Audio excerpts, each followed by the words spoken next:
Hi, welcome to Glitter Glue and Fairy Dust. This is Amy. Today we are going to make this 3D pumpkin standalone decoration. So to start, you'll need 3 wood ovals from Dollar Tree in the Crafter Square section. I removed their jute twine hangers and their tags, and then I filled their holes. Now I used spackle, and in a pinch it does work. However, I would I think wood filler would be a better option. I did have to go back later on and refill a couple of the holes and repaint them. I just didn't like the way they looked. While that was drying, I wanted to make some tendrils for my pumpkins. I could not find the wired jute twine when I started this project, although I did find some later on.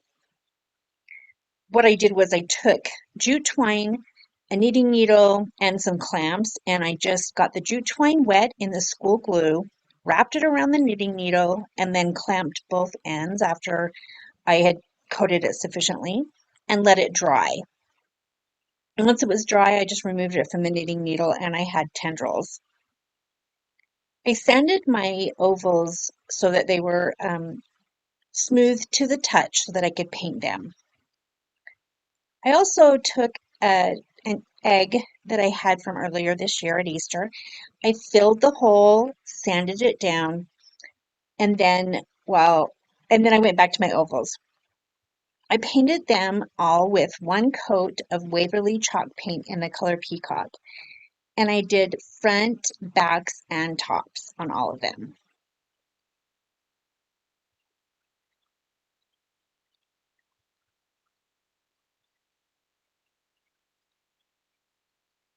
This only took 1 coat. Then I went back to my egg. I removed all the embellishments and I painted it with Waverly chalk paint in the color pumpkin.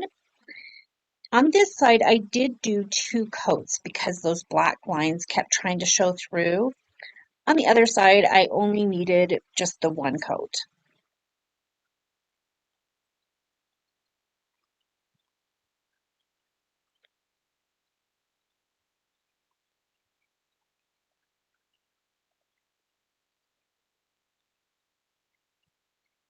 I just want to thank you for stopping by today. I know you've got lots of channels and lots of options, so I appreciate that you stopped by here with me.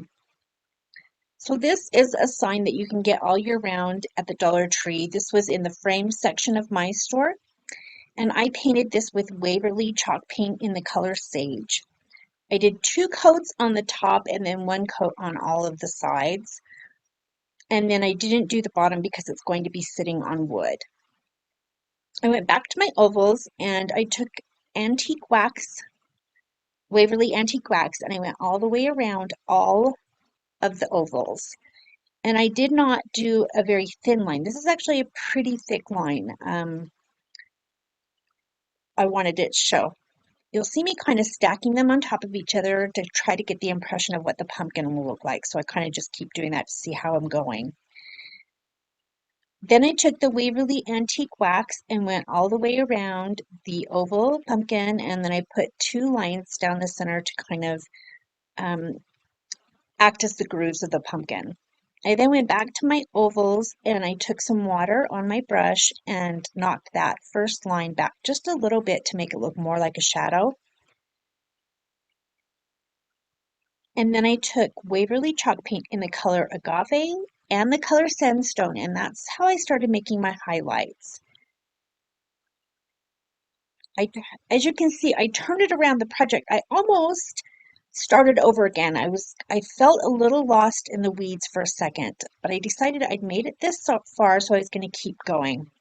After I put a highlight and a low light underneath or next to that top oval, then things really started to come alive. So it does get worse before it gets better. Just follow it through. And then on the oval pumpkin, I just used the color Sandstone and Antique Wax to do the same thing. And again, at this point, it really doesn't look like much. In fact, it looks like some weird cartoony flat basketball. So when you just look at the pieces separate, they don't look like anything good. But once you start putting the pieces together, it really does look like what it's intended to. So now I'm going to stack the 3 ovals on top of each other to make the pumpkin shape. And I don't know if I'll be able to describe this, but you put the 2 outer pumpkins together and then you put the top oval on top of those to make the pumpkin. And I just used my glue gun. Then I'm going to glue that pumpkin to the front of the sage sign, just on one of the sides. And then I'm going to take the other pumpkin and glue it to the back of the sage sign facing forward. I would love to see how you recreate this. Leave a picture in the comments, and also I would love to hear how this went for you. So leave comments and tell me how this project worked for you. Now, I could not find any of the stems that a lot of people get at their Dollar Tree, so I just went to my backyard and grabbed some grapevine. It's easy to break, it's lightweight, and I think it looked pretty authentic in the end. Now I'm putting some moss between both of the pumpkins on either side. And I also put some on the top of both of the pumpkins. And this is just to taste. There's no prescribed amount.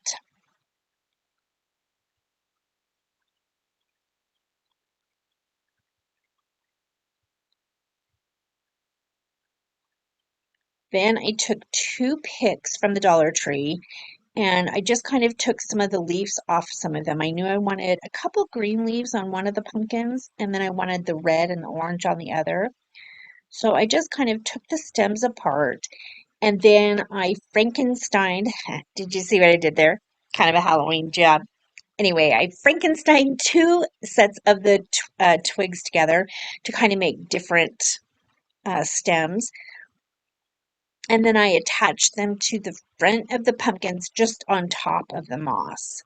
This, you cannot see exactly what I'm doing, but just imagine that I'm holding a leaf in my hand and putting it on the top. You'll see, I'll lay it down in just a second. There it is.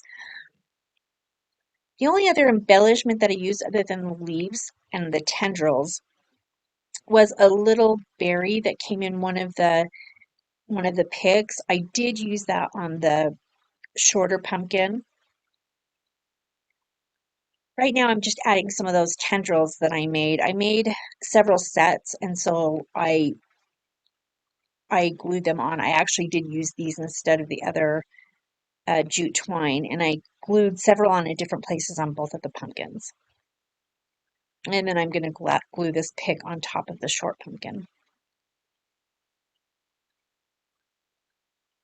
And then I had noticed that some of the antique wax had kind of dropped on the front of one of the pumpkins, so I just took my brush and some wet down antique wax and splattered it on the front of the pumpkins. I liked the way it looked, so it was kind of a happy accident, as Bob Ross would say, but I liked the way it looked in the end.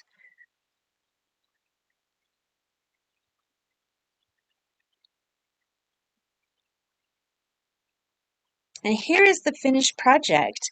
I really had fun making this project. I think this is something that I can use starting now all the way through to November when we have Thanksgiving here. I hope you have a great day. I'd love it if you could like, subscribe, and I hope to see you again soon.